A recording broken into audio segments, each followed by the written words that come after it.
Hi folks, it's Andy. Welcome to this week's Kendo Rant. We have got a lot of questions for you today, and there's some long ones as well, okay? So it's going to be a bit of a quick fire round. Sorry that I didn't bring the show to you last week. I was scheduled to do it. Had some technical difficulties. Ended up not being able to. So sorry about that. All right. Sorry about that. But here we are. We've got the questions from last week and from this week to go through.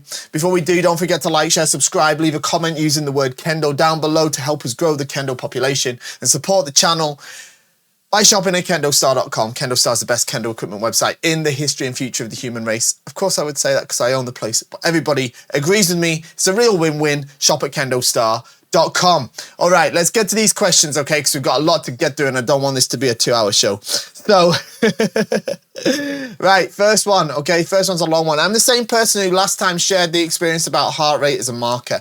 Thanks for the kind words you commented in Kendo Rant. Today, I'd like to continue to share my thoughts about Kendo, and I'd be glad to hear your thoughts on them. Okay. Recently, I came across a Buddhist story about how the Buddha guided a disciple who was struggling with lustful thoughts. I found that the way the Buddha explained things could actually be applied to Kendo. Okay, and for me, it was quite illuminating. Let me be clear though, my current level is somewhere between first and second Dan. So what I'm about to say may be more relevant for a beginner like myself than an advanced Kendoka. Okay, well, let's see. Just to add, I'm not using your program to preach. I'm a non-religion person. Good. I mean, in terms of not using it to preach, religion choices entirely up to you. Back to the story. The Buddha said that the disciples' trouble could be understood along 3 dimensions: eye, mind, and intent. And for each, he offered a way of release: guarding the gate, gazing at the sky, and tracing back to the source. Sorry. Within the context of Kendo, I think it makes sense to shuffle the order a little. Let's start with intent, tracing back to the source. Before you cross swords with someone, you should have already thought through what the outcome means. Suppose you win or lose, you strike or are struck. What happens then? Do you suddenly gain £1 million or become a household name overnight? If not, then you have to admit before even the match begins that the result itself is meaningless. The only meaning lies in whether in the midst of combat, you can bring out the very best Kendo you're capable of. That's what it means to trace back to the source of intent, to let go of fixation on winning or losing. Okay, I think it's an interesting point. Next, the eye, guarding the gate. The Buddha taught that you should separate what you see from how you react to it. His example was a mirror. Does a mirror feel joy when it reflects a beautiful flower or disgust when it reflects filth? Of course not. Yep, this is good. I like this. When you face a stronger opponent, being struck down or losing is the most natural thing in the world. What must happen will happen, regardless of the rise and fall of your thoughts. So be like a mirror. See it, face it directly, but let your emotions remain undisturbed. Finally, the mind gazing at the sky. This follows from the lesson of the mirror. Even if you understand that principle, in real combat you can't help but feel fear and hesitation. These are human instincts. They won't simply disappear because you know the theory. Gazing at the sky means acknowledging your limits. Don't feel ashamed of your fear or doubt. That only feeds them. Instead, recognize them. See these emotions the way you see the sky. They arise like clouds drifting overhead. They may appear within you, but they are not you. Don't fight them off. Let them come and go. Only then can you reach the state of watching them pass away. These are just a few insights of mine. Last time I said what the teacher passes down is the external side. What you discover yourself is the inner. What I've shared today belongs to that inner side. Okay. So obviously, what you've written here, it relates to some kind of Buddhist teaching. Okay.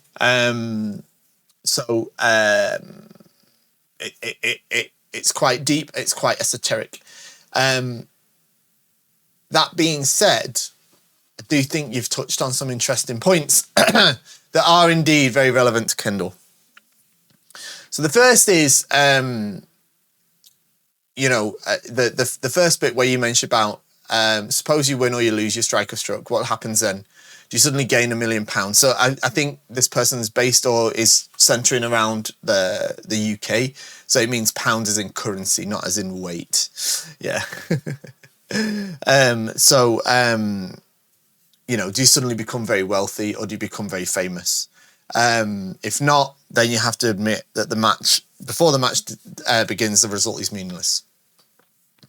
The only meaning lies in whether in the midst of combat you can bring out your very best. So look, I think there's some truth to this, but not entirely. I'm not entirely on the same page in that it's not meaningless. The result is not meaningless, but it's not the be all and end all. And yeah, to some extent, the engagement with your opponent is like you say, whether you were able to bring out the best Kendo in that moment of, you know, high tension. Were you able to control yourselves, overcome your emotion, you know, conduct yourself in the way you wanted to? This is the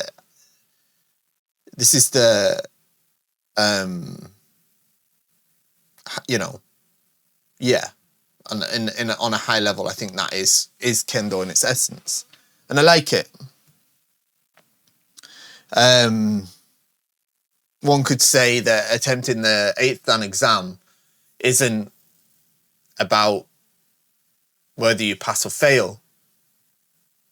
That's not as relevant as to whether in the 2 minutes you have to engage with your opponent that you're able to conduct yourself and produce the Kendo that you're striving for. If you do that, then the results should naturally follow, right? But it's not to say that the result doesn't matter, right? Okay. It's an interesting point. It's an interesting point. I like this about the mirror though. This is something I've touched on before about people often ask about how they should mentally prepare for their first shiai or for high pressure shiai, high level shiai. How can they deal with nerves and stuff like that? And I think this sort of analogy of the mirror is very good. There's the famous saying, I think it was from Miyamoto Musashi, the Meikyo Shisui,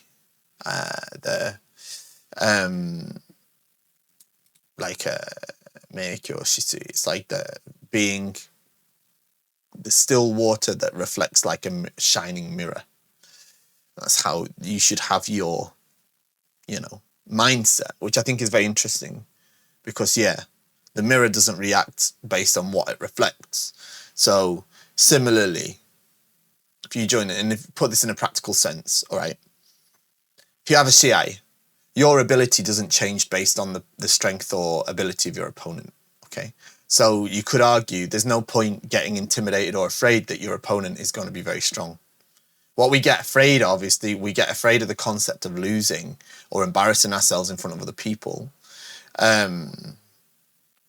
Whereas connected to the first point, it's not really about that, right? Like the worst thing that can happen in a general sense, I get this. Look, I know there's like freak disasters that could happen, you know, an asteroid could smash into the earth or, you know, aliens could abduct you mid-shiai, or you could fall over and hurt yourself. Yeah. But in a general sense, the worst that can happen is that you'll lose, right? So once you're at peace with that, then dealing with the nerves becomes a lot better.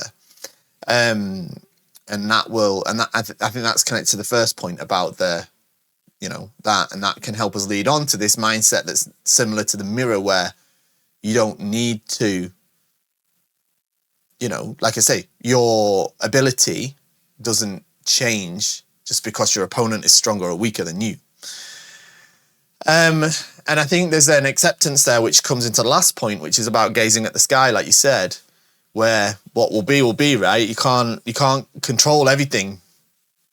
You have to accept some things as they are. And this is, I think, what Kendo is for in a lot of ways, because life's like that too, right?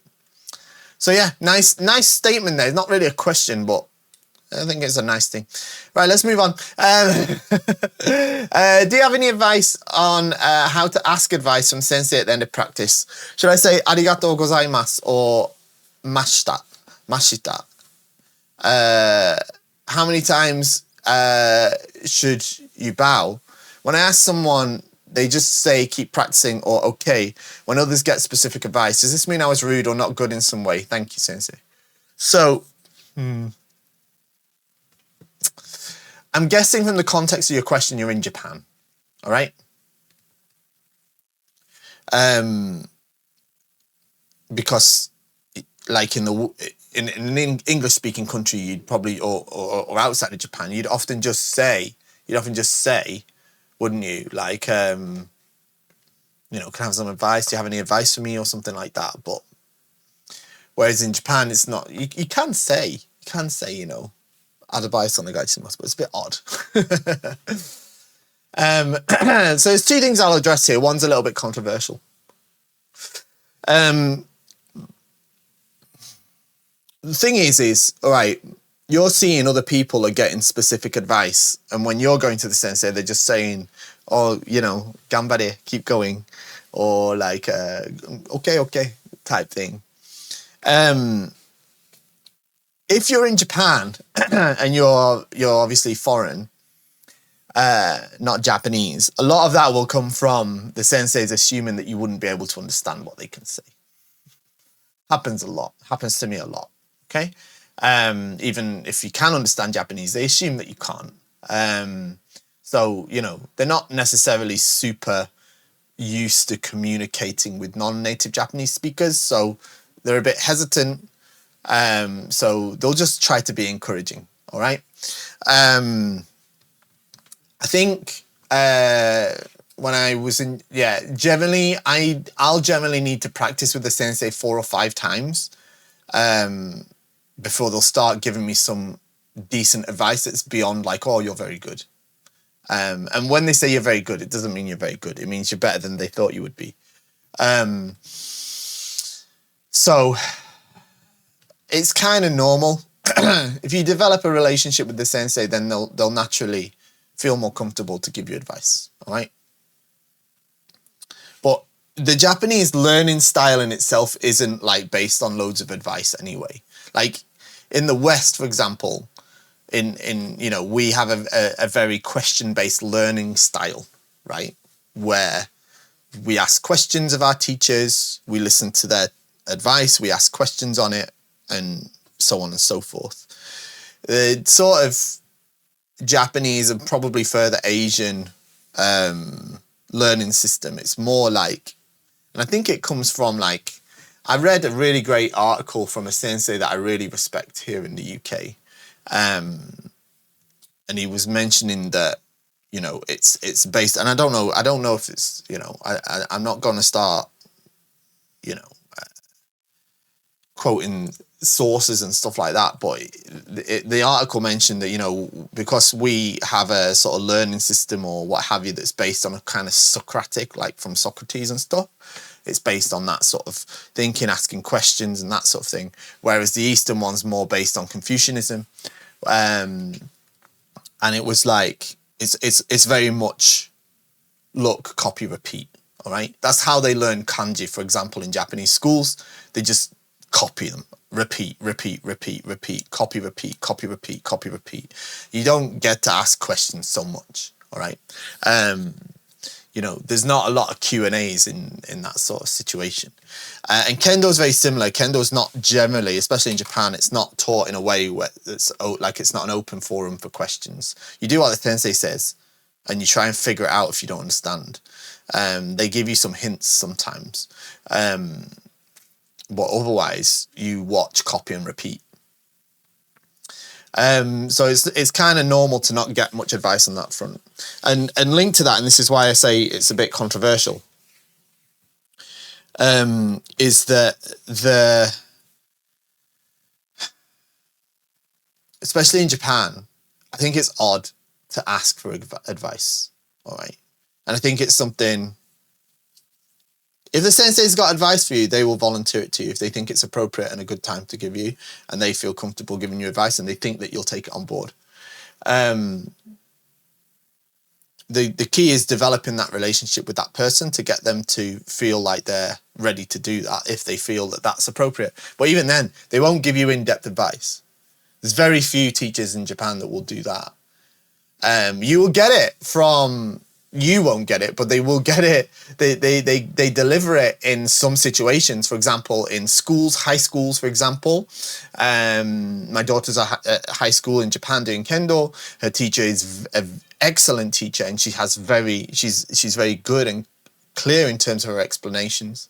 And she goes the opposite way. She asks questions to the students a lot, and her explanations are very, very clear and defined. But then that's when it happens often, is in the high school stage, because when they go off to university, then that goes away.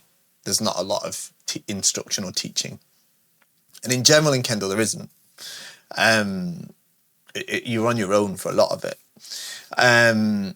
So it can be a bit, I wouldn't go as far as to say inappropriate, but I think it could become awkward if you start asking senseis for advice. Like some of them would be like, oh, if I had advice, I'd have already said it, you know. And the other thing to remember as well is they might not remember, you know, they might not remember. Like if they have to practice with like 20 people, they might not remember what happened in your keiko.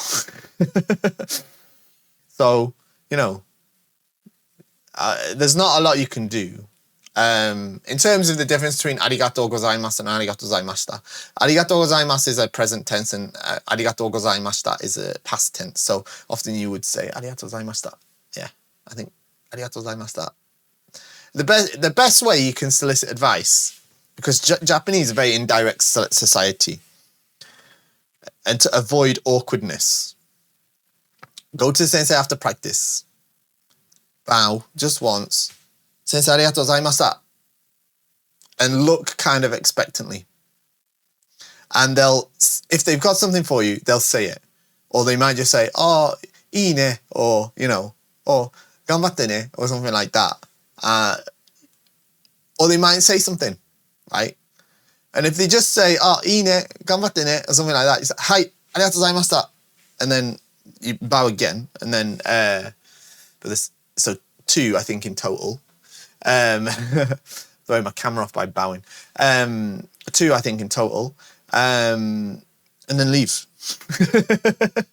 And so repeat that, okay? Eventually you'll get some advice, all right? But trust me, Kendo in Japan, it's not about like getting loads of advice. You've got to figure a lot of it out yourself, all right? Next one. This is from a comment on the tip of the week. So I started doing tip of the week. Tip of the week is a weekly, like, bite-sized video where I just give a quick tip on something. This week we talked about men tsudiage men. Last week we talked about hitting from the chukan distance, or the kind of closer distance. And this is a comment from that, and said I'd answer it in Kendo Right. It says, we have youngsters in the national team. So we have a youngster in our national team, juniors. It's absolutely destroying me in that distance. What are the tips on how to deal with it? I think it's a really good question, all right? And it reminds me of a story, all right, from my own Kendo kind of experiences up to now. When I first moved to Japan, I lived in the Kansai area, the middle area of Japan. In Kyoto I lived. And I did Kendo there, all right? And it was cool. It was fine. You know, the Kendo scene was all right. Not massive. And in the tournaments that were like for regular people, I used to do pretty all right. Okay, won a couple of medals, stuff like that. Nothing major, but they're only little, not little, but like little by Japanese standards. Yeah. Did all right. At least get through a couple of rounds. Yeah. And then I moved to Kyushu. And that's where things changed. Because I moved to Kumamoto, all right? I moved to Kumamoto, and I think I was there for a year, or maybe even a year and a half, before I even won a shiai, all right? I just got battered in every shiai that I went in. I just got destroyed, okay? Because the level was just so high, even just amongst normal people. And at least the ones that bothered to enter shiai. And what I was losing a lot of points to was hikiwaza. Now, it's not quite the same as this chukan distance, but it's fighting from the Chukan distance is something that I picked up in Kumamoto, but I lost a lot of hikiwaza. A lot of hikiwaza. So one night I was having dinner with a sensei that I was close to. He was a teacher at high school that I used to train at. And I asked him, I said, Sensei, every time I go in the Shiai, I lose 2 points pretty quickly to hikiwaza. And I feel like when I was living in Kansai, like not that many people were using hikiwaza, at least not to the extent here. And like, I don't know how to deal with it. What should I do? And he said, you know what, Andy said, my sensei said to me once about hikiwaza. He said, if you want to stop losing the Shiai to hikiwaza, then you have to become the person that hits the hikiwaza. And I sort of looked confused, and he said, think about it. He said, look, when there's a hikiwaza, one person hits and the other person receives. Become the person that hits, not the person that receives, okay? In other words, get better at using hikiwaza and you won't lose hikiwaza as much, okay? And the same goes for this Chukan distance, all right? Now, I said in the tip video itself, that it's effective because people switch off there, all right? Because it's like sort of between your regular distances. Most people will switch off and they'll try to move in to go to Tsubazariai, okay? So don't do that, okay? Keep your defenses up. And if you can, learn to make strikes from that distance as well, okay? And then you will stop losing waza from that distance, and instead, you'll be able to make waza from that distance, all right? And that is the best way to deal with it, okay? And here's the next one. The next one is also connected to that video. It says, very interesting, but being at such a short distance, wouldn't we end up hitting with the wrong part of the shinai? Also, how would the zanshin be after these close range cuts? So if we're talking about these Chukan strikes, we're coming to a very close distance, closer than Chikama, almost Tsubazariai, but not quite, and then we're making a strike. So how do we make sure we hit with the right part of the shinai? Okay? It's very simple. You take a smaller step when you hit, okay? You don't have to leap when you do the fumikomi. You do the fumikomi almost on the spot or just slightly in front, okay? You don't need to jump in, all right? So that you can gauge and manage the distance by managing the size of your own fumikomi, okay? That is how you handle the distance and make sure you hit with the right part of the shinai. And in terms of zanshin, it depends. It depends on the situation, and it depends on how the opponent reacts and moves. You can hit and go backwards like you would with a hikiwaza, or you can go forwards as you would with a normal tobikomi waza, all right? Depends on what's comfortable for you and how the opponent reacts to being struck, okay? But you can do either, okay? Next one. Hi, Andy. I was wondering if you had any advice as a proud Kendo dad about training with one's children. By the time my kids start Kendo, I will hopefully be fourth dan, so I'll likely be acting as a senpai for them. I'm interested in hearing any tips about how to give them the best Kendo experience. Okay. This is a difficult one because obviously people ask me about this from time to time. Because I've got two kids, my daughters both do Kendo, and to quite a serious degree, okay? My elder daughter, she's 17, she's going to be 18 soon. You know, as I said, she's at high school in Japan doing Kendo every single day. It's a large part of her life. My younger daughter, she's 15, and she trains with me maybe 3 or 4 times a week, okay? But when she finishes her school here, she'll do the same as her sister, hopefully. Now, the thing is, people obviously look at that, understandably, okay? And as you know, I can completely relate to and understand. Like, oh yeah, that's what I want for my kids, all right? Which is cool and great, all right? But it's very difficult. It's not that simple, all right? Because my family has not gone through the normal Kendo process that people do outside of Japan. Now, both of my kids started Kendo in Japan. That's very important to note, all right? And my wife's family, of course, we're a Kendo family. Both my kids' parents do Kendo, but my wife's family also pretty much all do Kendo, okay? My wife's grandfather did Kendo. Her father does Kendo. Both her brothers does Kendo. Okay, so it's it's very ingrained in their family. Okay, and of course, my daughter's cousins do Kendo. All right, so the thing is it's been sort of approached from a different point of view. Now, having said that, I didn't necessarily force my kids into Kendo. Miyuki and I have slightly different opinions on how that actually turned out, but of course I encouraged them to do Kendo. I wanted my kids to do Kendo, of course I did, but I did it. The final I am going to start Kendo decision was with them. Okay, now they were 7 years old at the time. Okay,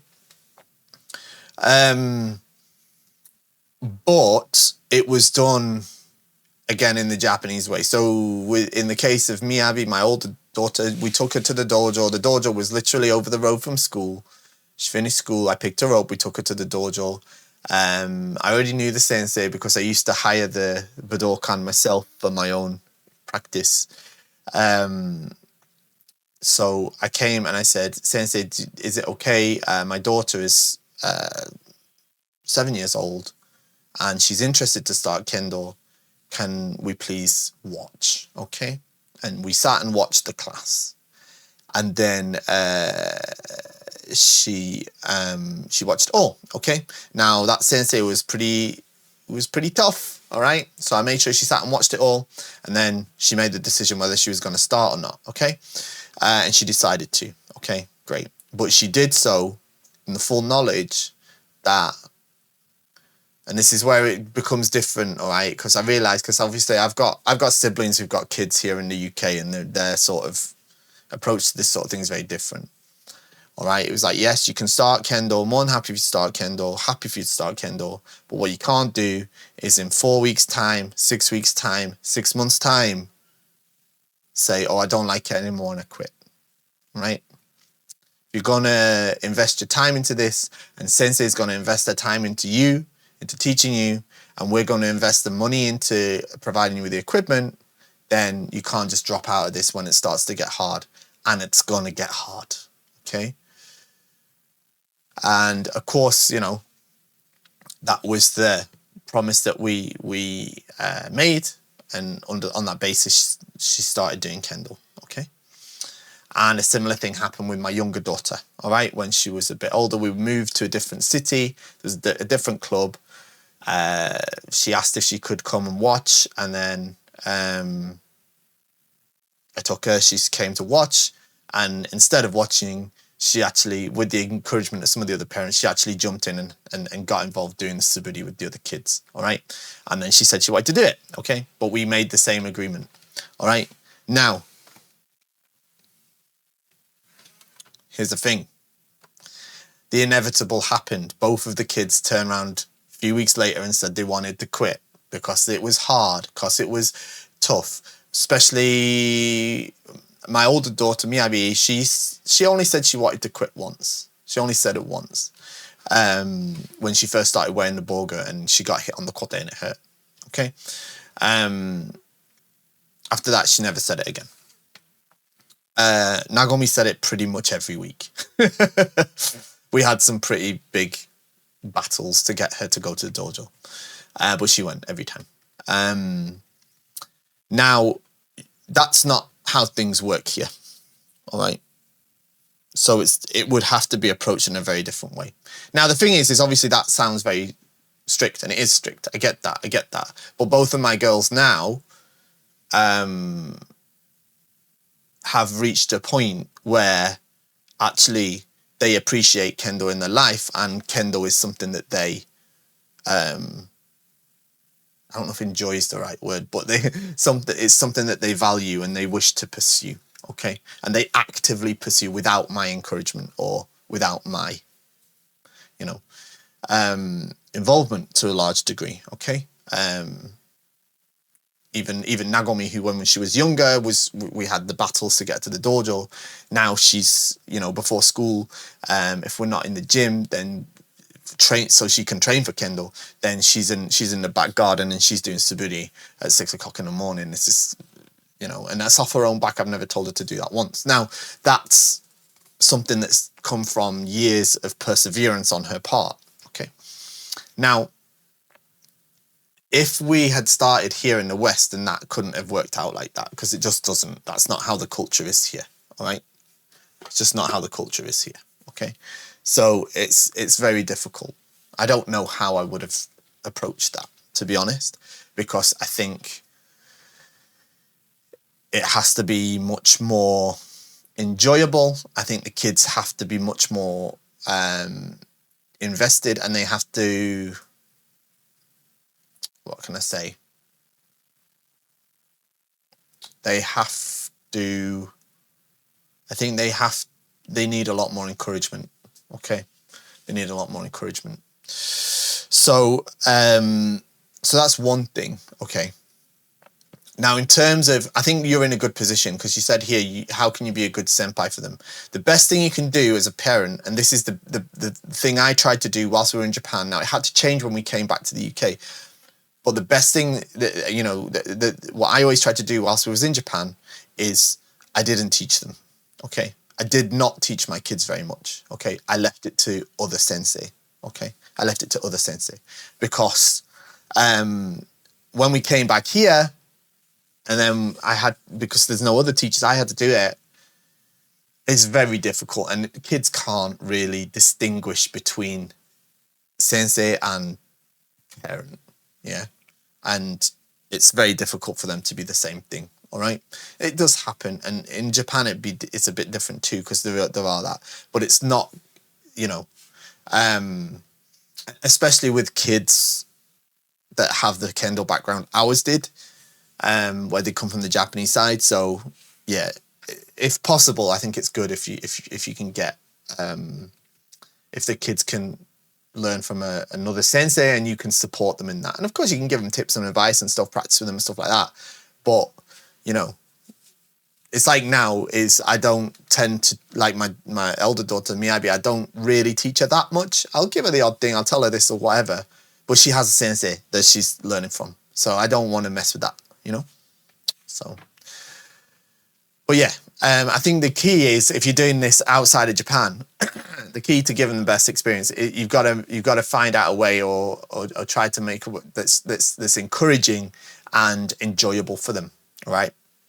So it won't work like it did with my kids, because it's a different cultural setup.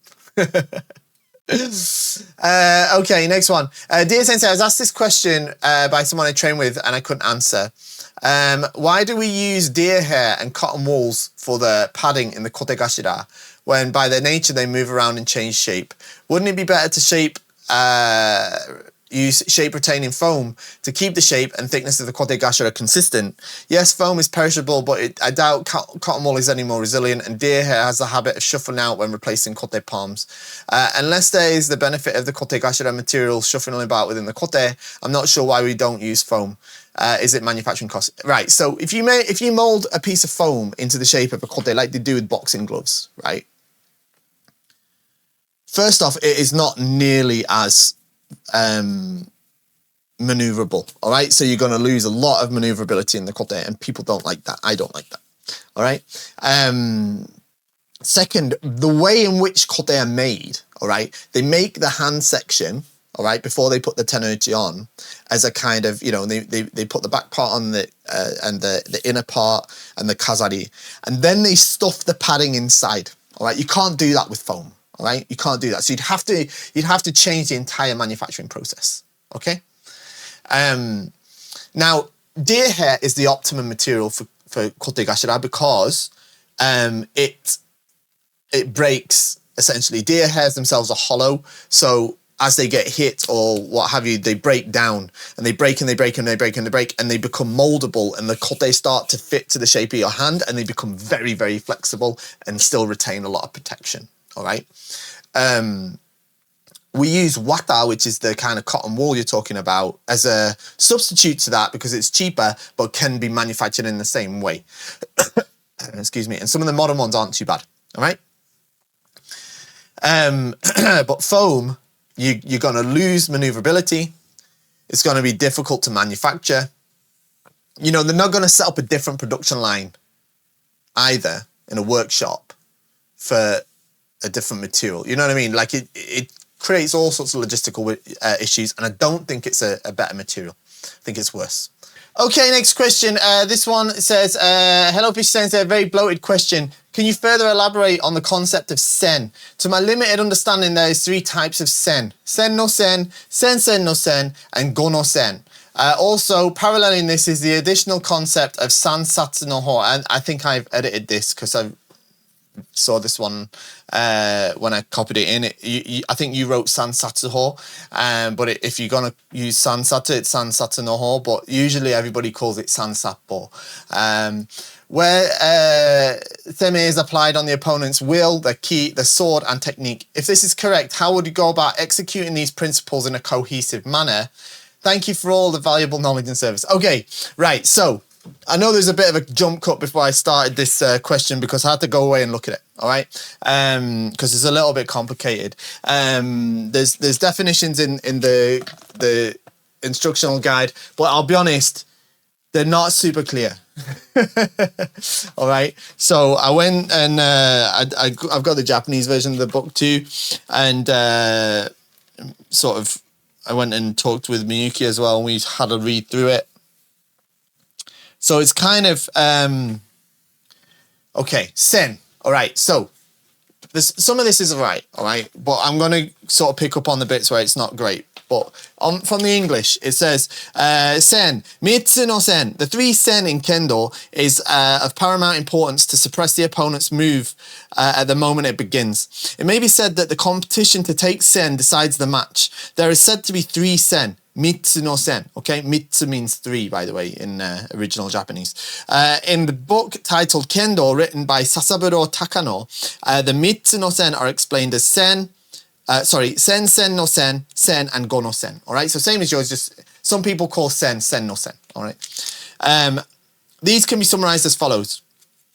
Okay, so first it's talking about the concept of sen. It's the idea of taking the initiative, being the one that controls or begins the interaction with the other side. All right, that's the concept of sen, and then that's sort of further subdivided into 3 types of sen, and it's look.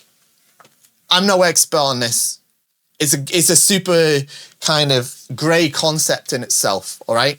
I've got my own sort of thoughts on it, but let's go off the book and then we'll talk about that a bit more, all right? So the English book says, sen no sen, all right? When facing an opponent in a match, having the keen insight to quickly recognize the opponent's start and then attack immediately, thus forestalling the opponent's move. This act of attacking faster than the opponent's sen is the most important in Kendo, also called kakari no sen, all right? So here, right, when you face off, now we're talking about high-level Kendo here, right? All right, you're talking about high-level Kendo. You're not talking about Kendo at Shodan Nidan level, all right? So it's, you know, it's pretty high-level stuff because Kendo becomes about the battle for the sen. And as it said, the outcome is determined by what happens there, all right? The strikes, successful strikes, are the result of that. Okay. So, you've got this battle for the sen, all right? And one side will actually take the sen, the other side believes it's taking the sen, and this initial taking of the sen causes this one to strike. And at the moment they decide to strike, this one that's actually taking the sen, bam, hits, okay? And this is what we commonly know as debana, okay? Debana, all right? Now, I don't know. I'm not a Kendo historian, all right? I'm not a Kendo historian. This is a question for George, to be honest. But, George, if you're watching this, maybe you can elaborate. But I've got a feeling that back in the day of Takano Sensei's like Kendo teachings, they probably didn't use the same sort of terminology we use, like debana men, degote, stuff like that. They probably use this more as a way to describe different techniques to strike with sen no sen or sen no sen, all right? Rather than, or you know, of course they had names for waza, but you know. So then he starts to, this is quite straightforward, all right? I take the initiative, I get them to think they've got the initiative and hit, and at that moment, bam, I hit, all right? Easy, not easy, but simple-ish. Here's where it starts to get great. Sen, all right, sen. Or what you've written, sen no sen. Now, I've got an issue with the English translation, and I think that's why it got confusing. It says, when the opponent sees a ski, a weakness, and initiates an attack, winning by striking in turn before the opponent's strike is successful, also called tai no sen. I don't think that's the best translation of this Japanese. No criticism to whoever translated this. I'm sure it's somebody I probably know and I care about. And it's probably how I would have translated it in the beginning as well. I say in the beginning, I mean, if I hadn't, you know, if I had to translate the whole book. Anyway, look, the Japanese version is a little bit more abstract because it doesn't use the word striking and hitting and stuff like that, okay? This says that when the opponent believes they have the chance and they are preparing to strike, okay, or going to strike, all right? Which is all the time, essentially, right? Because the correct process is to take the sen before hitting, all right? You take the initiative before they do, okay? So before they're able to enact their sen, you enact yours. And it kind of prevents theirs, all right? And then that's where it says, this is katsukoto to you. So the word, this is, you know, we describe winning in this way as sen. And it says, when it says winning, it doesn't say hitting, okay? So in this case, you win at this point, right? I guess, all right? But in other words, I think this is a point of where they're, you know,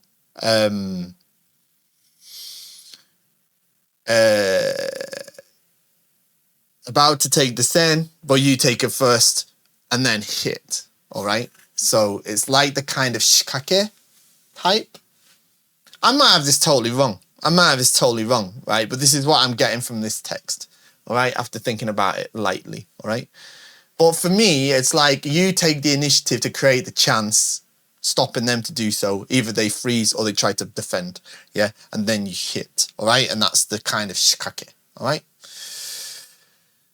Then Gono-sen, it says, when the opponent sees a weakness and initiates an attack, winning by first striking down the opponent's sword or parrying and then attacking strongly when the opponent has become discouraged. This is called tai no sen. They're both called tai no sen, but it's a different kanji for tai. And this says as well, this says pretty much the same thing in Japanese. This is more clear, all right? When the opponent makes a strike, all right, you deflect, evade, or parry their strike, and you strike them at the moment that they become discouraged, all right? So if you've sort of practiced with a high level sensei or something like that, and you know, if you've got experience, you know, a bit more experience and you understand a bit more about this interaction or more experience of this interaction of the sen, you'll have had the experience where you think you've got a chance and you go for it, and then, pam, pam, you get this kaishido, or this, you know, suriage men, and you go, you know, your body goes, your heart goes, ah, yeah. That's this moment of being discouraged, all right? It doesn't mean you actually go, ah, or something like that, yeah? It's when you go, ah, I was wrong, yeah? That's the, and that's the I was talking about this in the dojo a couple of weeks ago. That's the kind of thing that really makes Ojiwaza like light up. Yeah. Is that it's, you know, like if you see your opponent coming from men and you start the block, you're going to do Kaishido, let's say, too early, right?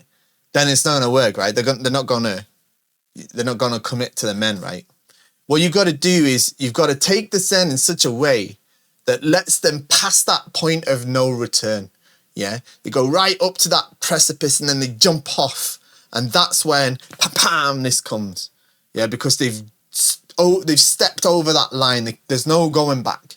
That's the point at which you have to engage your Ojiwaza, and that's the real Gono-sen. That's why I think it's in this way.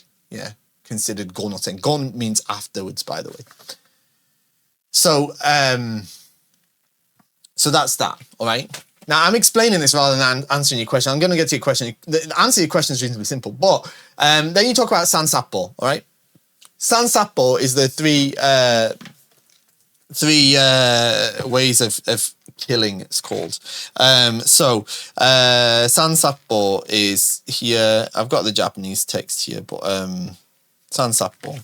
So here it's where you what does it say first? It says the ken, waza, and ki. All right, so sword, technique, and spirit. Okay, the killing the sword means that you use your sword or shinai to control theirs. Harai, osae, using so that they can't freely move their shinai however they want. Okay, you control the movements of their sword with yours. All right, that's killing the sword.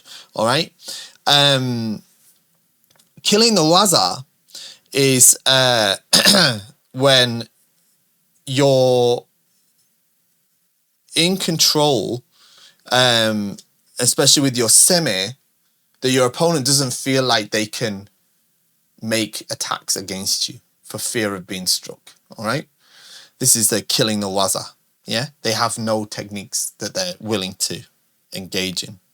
And then killing the ki is where your presence and your spirit is so strong that it overcomes that of the opponent and they become unable to respond. All right, that's the Sansappo. All right. Now we've got all these concepts. Great. Okay. Great. Okay. But your question is like, how do you go about executing the principles in a cohesive manner? All right. You don't. You do, but you don't. All right. And what I mean by that is you don't go, right, now I'm going to do sen no sen. And I'm going to do ken o korosu. And then I'm going to do waza o korosu. And then I'm going to do ki o korosu. You don't. It's not how it works. All right. You practice diligently for years and years and years. And you dedicate yourself to the improvement of Kendo and your Kendo. And you study and study and study as to how your actions affect the other side, all right? And how you can engage earnestly and honestly with the other side in a spirit of aiki, all right? And you do that for years and years, and it becomes natural. And after the fact, you could go back and review an interaction with an opponent and say, okay, well, this is an example of sen no sen, or this is an example of go no sen. And here I was able to, effectively demonstrate, Sansappo in this way, whatever. But you don't do it in real time, right? It's not how it works. It's got to be natural, flowing from you, yeah? It's like, it's like the force. You have to feel it flow through you. Become one with it. Okay, right, good. Okay, let's get through these questions. I know we're about halfway through now. Okay, hello Andy. I have a quick question that's not so much about how to do Kendo, but more about dojo culture and behavior. I haven't practiced in the UK for some years now, but I'm not sure how things are there at the moment. But here I've noticed something. I'm guessing here is Japan. Some men have no hesitation about changing in the dojo itself without much thought for who might be around them. In my home dojo, this isn't an issue because there are proper changing rooms, but at Godo Geiko, joint practices, I've noticed that older men especially will just drop their hakama and change after practice. I can see that it's somewhat normalized here, and while it seems to be getting less common now, it still affects people around them. I've spoken with a few women I practice with, and although they admit it makes them uncomfortable, their attitude is more of shogunai, it can't be helped. I wonder if you encountered this in your own training, either in Japan or elsewhere, and if so, how did you deal with it? Did you challenge it, or did you just let it go and give people some slack because of age and habit? I find it socially super awkward to challenge older senseis about anything, though it could be me being weak-willed, so I'd like to hear your perspective. All right, yeah, this happens, all right? You go and do Kendo in Japan, right? And if you go to a lot of different places, at some point, you'll experience, yeah, especially older senseis, the men, getting changed in the dojo, all right? Because some places don't have the facility to have separate changing rooms. Some will only have one changing room, and they'll let the women use it, all right? Like if you go to Batokuden in Kyoto, most of the senseis change. If they get changed, most of them will change in the dojo. It depends on the dynamic, right? When I lived in Kumamoto, almost everybody traveled to and from Keiko by car, so they just came and left dressed in their dogi and hakama anyway, which is probably the most common thing. But you know, it is still the case. Yeah, sometimes they just change there, right? And no one's looking. No one's looking. Right? But yeah, I get it. It's not super appropriate. And often though, I think like what used to happen at the Pitokuden, for example, there's changing rooms in the Budo Center next door, which the women used, right? And as soon as practice finished, the women got their stuff and they'd go in there and they'd get changed, right? So they had a nice, clean changing room area. And, you know, and there'd be, I think there's two in there, and the senseis would go in there as well. And then everyone else would get changed in the hall. Yeah, you'd have to, right? It's pretty dark, to be fair. You have to, especially if you came on a bicycle like I used to, right? So it was just what you did, right? It's what everyone had to do. And no one sort of thought that much about it. And I don't recall anyone finding it particularly uncomfortable. I mean, no one's like, you know, people tend to drop the hakama and then slip the trousers on pretty quickly. They're not like getting full, you know, starkers running around the dojo. You know, but yeah, I think it's probably less common now, especially as more places have got more appropriate changing facilities. But yeah, I mean, and people are still considerate, you know. Even, you know, if like for example, if I go and practice at school that my daughter's at, it's a girls' school, right? So there actually isn't a male changing room because it's a girls' school, right? So, but when I go and get changed, I'll go somewhere private. They'll either let me use the sensei's room, or there's a sports cupboard. I'll go and lock myself in there because obviously it's not appropriate for me to get changed in front of people there, right? So yeah, but look, it's something that happens. It's kind of, and as I say, I think it's getting less. But no, of course, you just have to accept it. It's definitely not a good idea to go and challenge it. Don't go up to old senseis and tell them not to do that or something like that. Don't do that. That's not gonna end positively. All right. It is what it is. All right. I don't think there's loads of women that find it super uncomfortable. They just leave. All right. They've got better facilities for them to use anyway. So yeah. You know. As I say, they're just getting changed. They're not like, there's nothing weird going on at the same time. I mean, it is a bit weird that they're getting changed there, but you know what I mean, right? Hi, Fish Sensei. I'm currently around first to second dan level, and I recently managed to learn strike door as the same starting position as a men's strike. Okay. Then it's like an open new world to me. As people strike men a lot around this level, I managed to get quite a high successful rate of men nuki-do. Good. My question is, as I read the official guide for Kendo instruction, nuki seems like a dodge first, so in that case, when the opponent strike my men and I strike his do at the same time, it wouldn't call nuki-do. Secondly, it's very clear in the situation as men versus do, but sometimes there's opponent strike my kote when I strike their do. What's your thought on that? Would it be considered as ippon as the situation is less clear? This is a very simple question. Good question though. One, yes, when Nukido is a bit unique to Ojiwaza in that the strike almost happens at the same time as the men, almost. If not at the same time, it's a bit like a Debano waza in lots of ways, but it's not. It's you have to get them to fully commit to the men before you actually can make sure that the door strike works. So it is still an example of Gono-sen, but it's still called Nukido, men Nukido. So it is still Nukido even if the strike happens at the same time, because the strike misses you.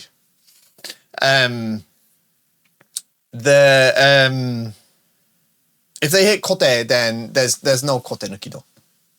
No, it's not going to be ippo. Just looks like you did the wrong waza.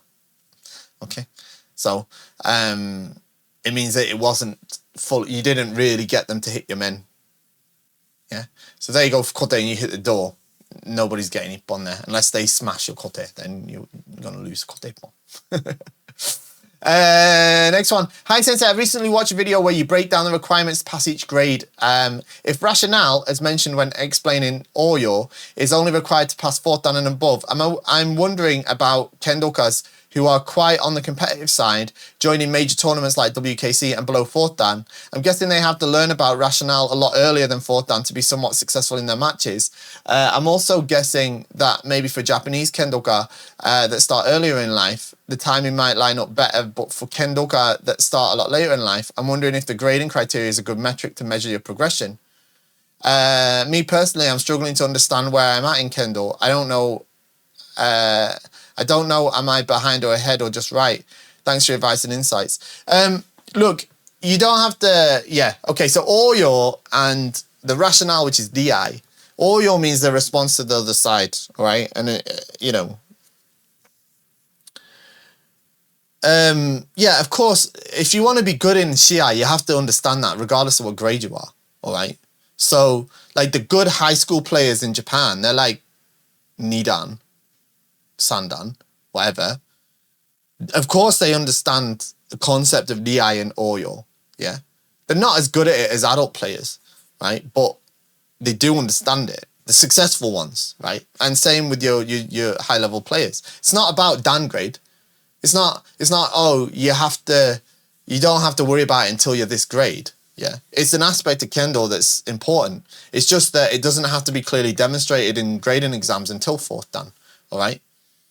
Now, you got to remember, like, really, like for adults, like if you start Kendo in Japan as an adult and you practice 3 times a week, then you're going to get Shodan in the first year, right?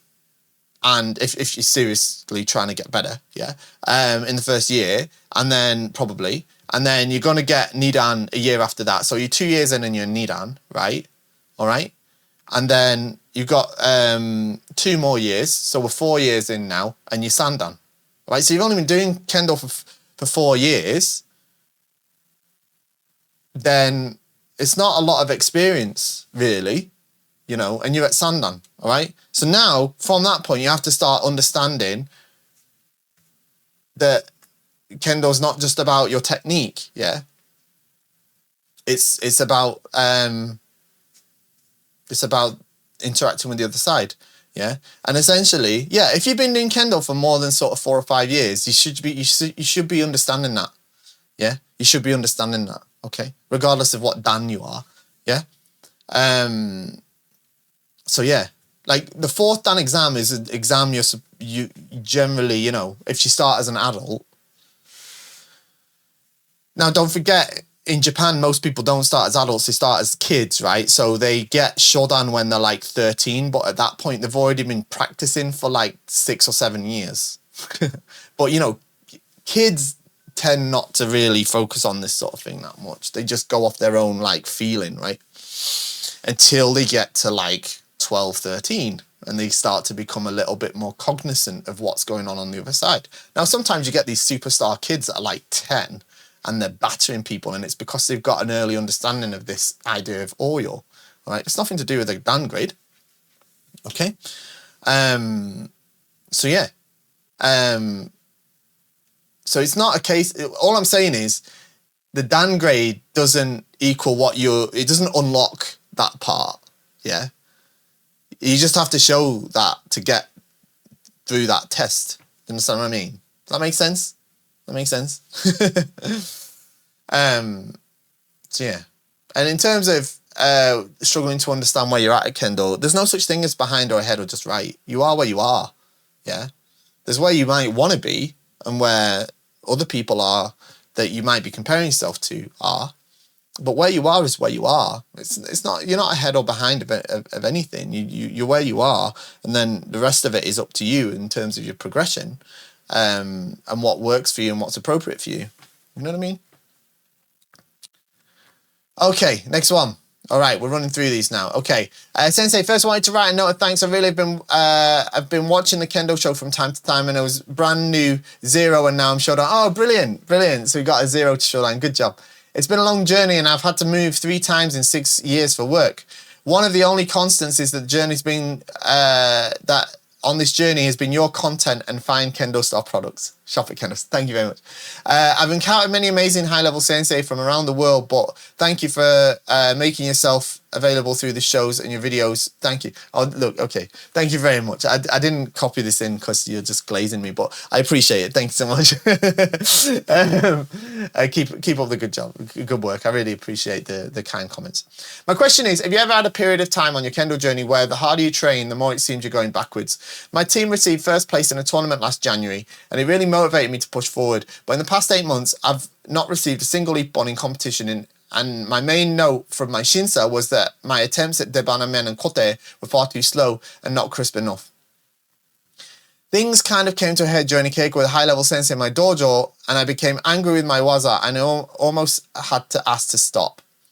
Are periods of doubt and frustration like this normal, or am I not training correctly? Have you ever experienced something like this? And if so, is it something you'd be willing to share? It's certainly not because anyone else, or both because of anyone else, as both my sensei and senpai are incredible and provide amazing coaching at every practice. Thank you in advance. Okay. Yes, of course I've had this experience. It's normal. Totally normal, all right? You said you like Shodan, all right? So, like, welcome to Kendo, right? All right? Kendo's super hard, yeah? And it's super tough on your emotions, yeah?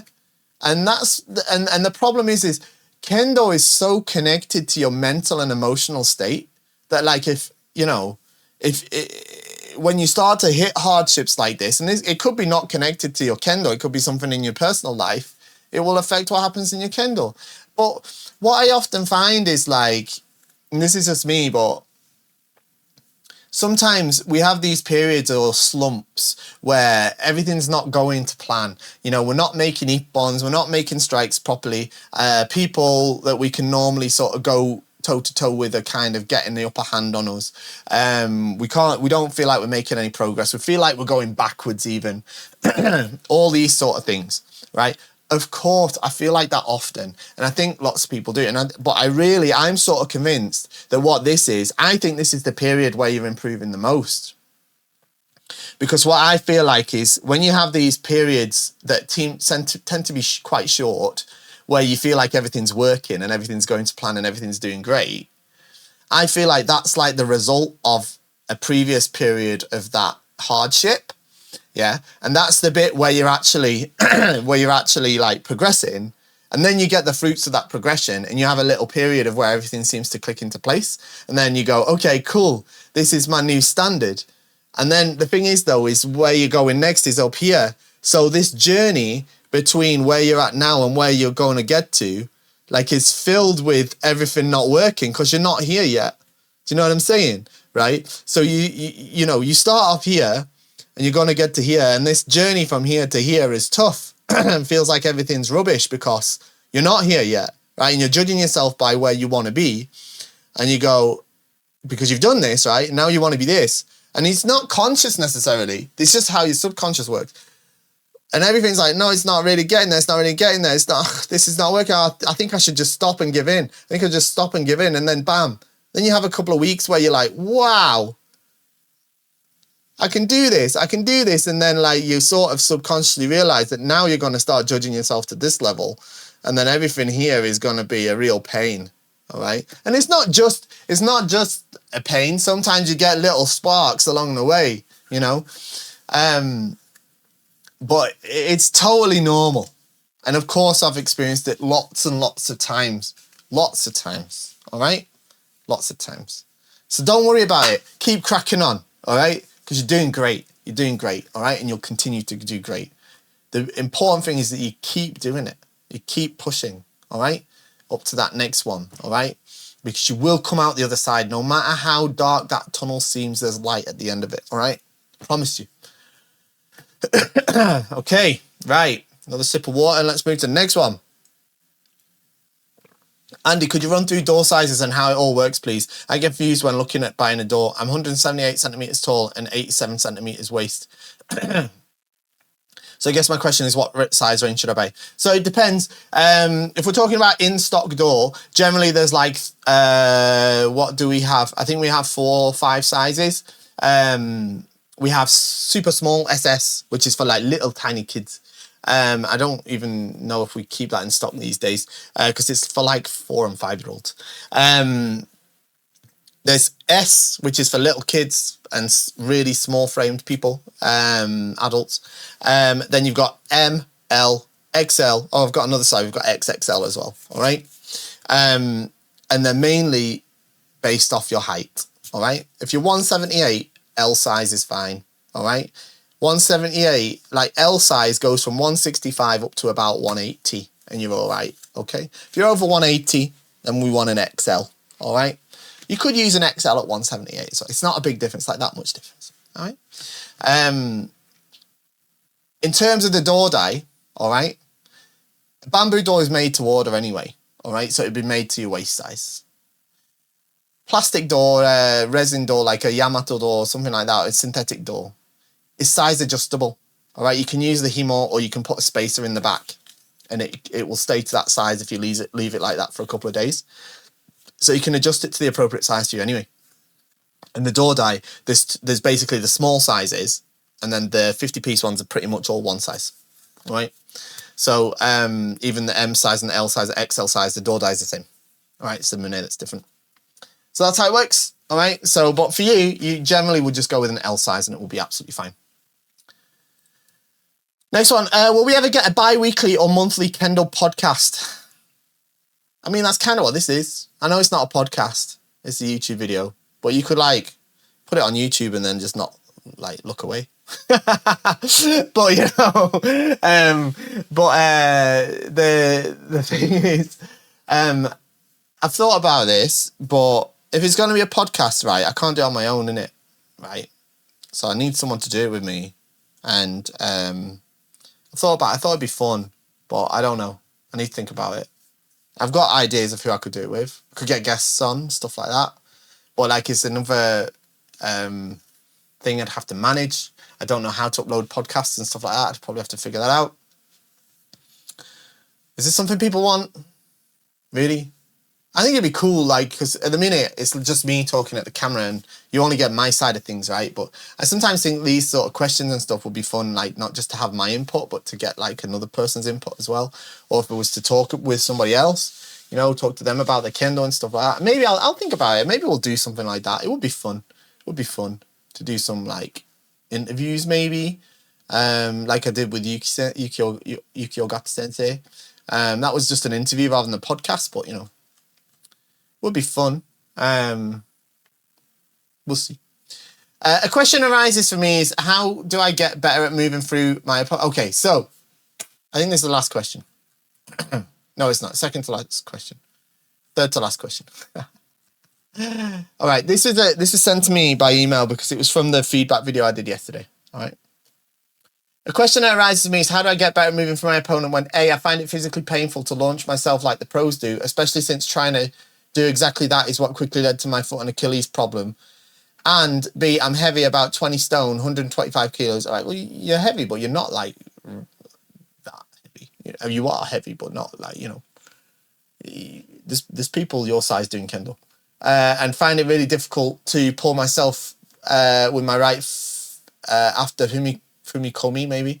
and still move forward. And as you saw, see, I'm already trying my best to push off that back foot, but as you might see clearly in the first past jitsugi after I hit kote, when I'm tensing my back leg and pushing myself forward with it. And lastly, I can't find other heavy people to compare my movement to online. I feel like a mechanical problem. It feels like a mechanical problem more than anything, but I don't know how to address it directly. So obviously I need to lose weight and move more freely, but it's been a slow process and I can't wait to be light before I can do correct kendo. I need to know what is correct given my size and weight. I understand that correct kendo is correct kendo, but there are nuances and I'm sure that they make all the difference. Since I see plenty of heavier high dan players in gradings or seminars who are to my age seem to be moving very little past their opponents, but still presumably have zanshin. That's a different thing. I'm starting to think that I'll need to stop trying to be quick and let my hands follow my feet. But that also means becoming extremely slow. Do I have the right idea? Is my best chance? Is that my best chance at improving? Since I'd only be as fast as my feet can take me, and my kendo will be more coherent at least. Okay. All right. I understand what you're saying, all right? I understand what you're saying, okay? Now, the thing is, kendo has to be correct, all right? Kendo has to be correct. So above all, you should try to make your kendo correct, all right? Now, understand, I don't want things to be painful for you. Shouldn't be painful for you, can't be painful for you, all right? Now, you said that you're of a heavier build. If you're 125 kilos, I understand that's heavier than most people, but it's not. There's people your sort of build doing kendo as well. I'm not a person necessarily that is going to say, oh, you should lose weight for it, because I don't think that's necessarily the case. I mean, that's up to you. That's your decision, right? What I am going to say is that kendo is a physical activity, okay? That's a fact. It's a physical activity, right? Where we engage in, combat, essentially, that requires physical exertion, all right? Now, I apologize if this is going to be a controversial answer, but I'm saying this again because I believe that you want to improve your kendo ability, all right? So I'm going to be frank with you. I'm going to be honest with you, all right? Kendo is not a sport or budo or activity that you can excel at whilst at the same time neglecting your physical condition, all right? You can do kendo under those circumstances, but there's a limit to what you can do. And if what you're saying is you've reached that limit, then the variable factor here is your physical condition, all right? Now, what I mean by that, and what I'm specifically mean by that, okay, is it sounds to me that if you buy, sounds to me, I'm not an expert in physical training or anything like that, yeah, but I'm not a light person either, and I'm not very tall, all right? So my BMI is probably on some kind of dangerous level, but I'm not super fit either, right? But I do make an effort to try to put my body into some kind of physical shape where it can enact the kendo that I want to do, right? What that means is I have to do strength training, okay? So it sounds to me like your lower body needs more strength training so that it can carry carry your body without it being dangerous of injury, okay? So yes, there's a technical issues, but if you're finding your body is struggling to enact that for you, then you need then the answer to that is improving the strength that your body has, right? Okay. You've got two options, like you say, you can make your body lighter, or you can make your body stronger, and you could do both. You could do both. That's up to you. Yeah.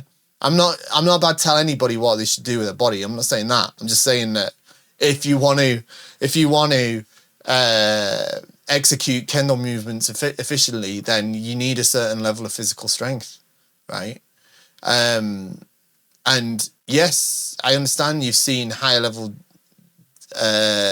or heavier Dan players in gradings or seminars.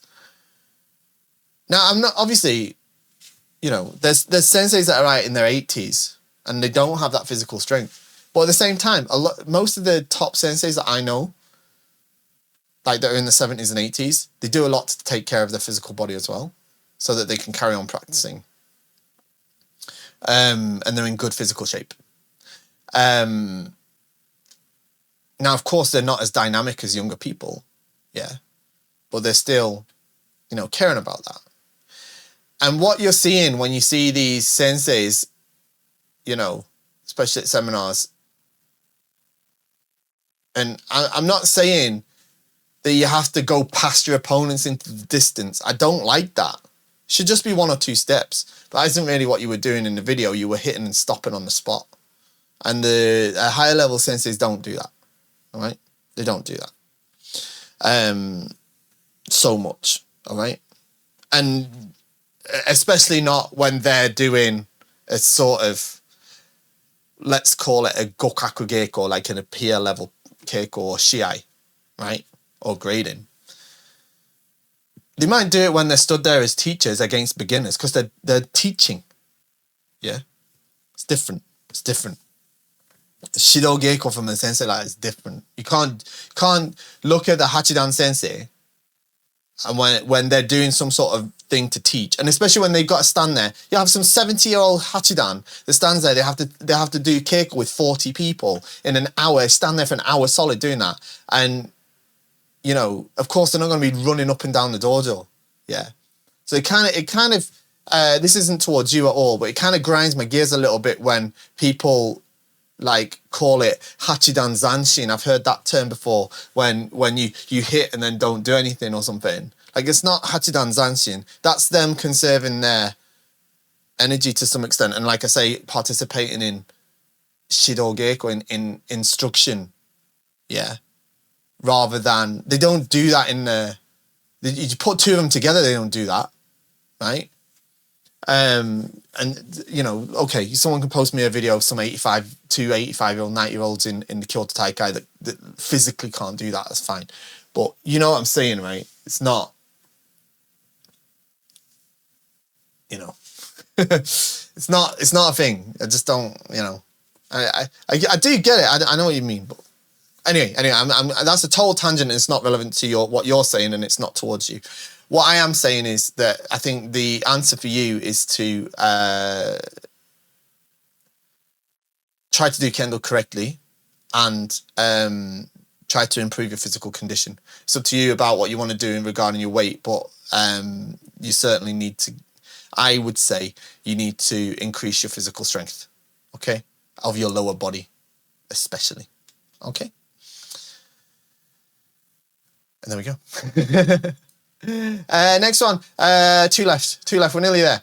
I have the following question for you. Is there a feasible way to improve the protectiveness of the kotegashira area without sacrificing lots of mobility? Okay, so this is similar to the previous one. I work with my hands, and after some practice if the rotation put me through some of the very enthusiastic beginners, probably we've all been or still are that person, they miss the kote and either hit the hand or the wrist. Sometimes the pain in those areas on the line that goes from the base of the thumb to the forearm joint is quite intense, and I have a hard time the following days on rehearsals and recording sessions. Even the holding the bow gets painful. I have both commercially available underkote protective pads, but none protects that specific area in an effective way. They're great for everything else though. I was wondering if a pair of kote or protective padding item that addresses the specific issue could be crafted, maybe custom ordered, and that extra protection would somehow violate any ongoing FIK regulation in tournaments and grades. Right, there's no issue with regulations, but no, you start putting more padding in this area. What you're talking about is when they don't hit the proper area, basically when they hit you here, which is the exact point that you need flexibility in order to maneuver the shinai. So by virtue of that fact, padding has to be removed. Not removed, but there has to be less padding there. There's no way to do it. You put more padding in there, it gets stiff and you can't move it. Right?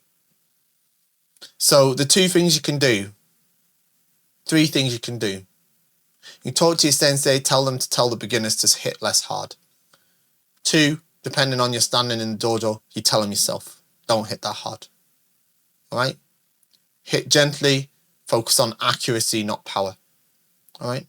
Or you modify the way that you receive based on the person. If you notice their shinai's coming in this direction, try to aim your kote into the direction they're about to hit. Or make them hit your tsuba. It's best not to do that, really, but that's your 3 options, to be honest. You can't make a kote that's gonna and not massively reduce the mobility. Unfortunately. All right? You've got the full hand kote protectors, but they have to have a joint here, right? So yeah. Okay, last one. My daughter has finished her beginner's course in Kendo. As we watch your show, she has a question for you. Calculator at the ready. How many months have you done Kendo? Wow, now that is an interesting question. And congratulations to your daughter on beginner's course. All right, should we figure this out? We'll figure this out because this is the last one, all right? So, I started Kendo in September 2002, all right? So, how many months has there been between September 2002 and October 2025? We'll find out right now because we'll just search that, right? Because rather than trying to figure it all out, we can just ask the computer because that's what it's for. And the computer is currently calculating it. I should have probably just put it into Google rather than... There we go, got the answer for you. It is 277 months. There you go, 277 months. That is how many months I've been doing Kendo. Okay? And that's it.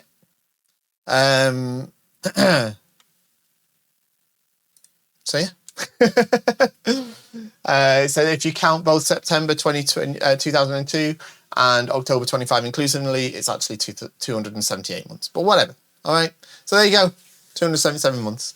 That's all it takes to do Kendo for 23 years. And there we go. All right. Thank you for joining me today. It's been a long show. Don't forget to like, share, subscribe, shop at KendoStar, and I'll see you next time. Bye-bye.